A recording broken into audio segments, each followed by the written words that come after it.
এই যে চা বাগানের শ্রমিক, নারী শ্রমিক যারা, তাদের কাছে আমরা, অনেকের কাছে আমরা ঘর প্রদানের জন্য 2 লক্ষ টাকা আমরা দিয়েছি 50 জন শ্রমিককে। 2 লক্ষ টাকা করে দিয়েছি 50 জন। আমি এখানে স্টেজের মধ্যে 3 জনের হাতে সেই 2 লক্ষ টাকার চেক তুলে দিয়েছি।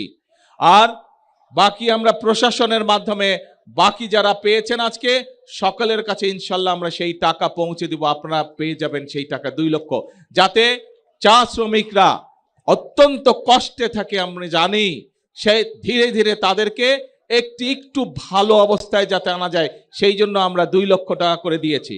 এর বাইরেও চা শ্রমিকদের সন্তানরা যাতে লেখাপড়া শিখতে পারে, সেই জন্য আমরা তাদেরকে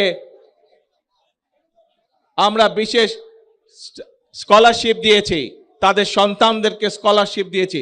প্রায় 150 জনের মতন চা শ্রমিক পরিবারের সন্তানদেরকে আমরা স্কলারশিপ দিয়েছি।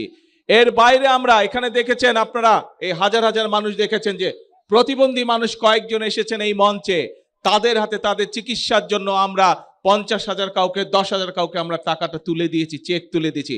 বাকিগুলো আমি কয়েকজনের হাতে দিয়েছি, বাকি টাকাগুলো প্রশাসনের পক্ষ থেকে তাদের ঘরে পৌঁছে দেওয়া হবে।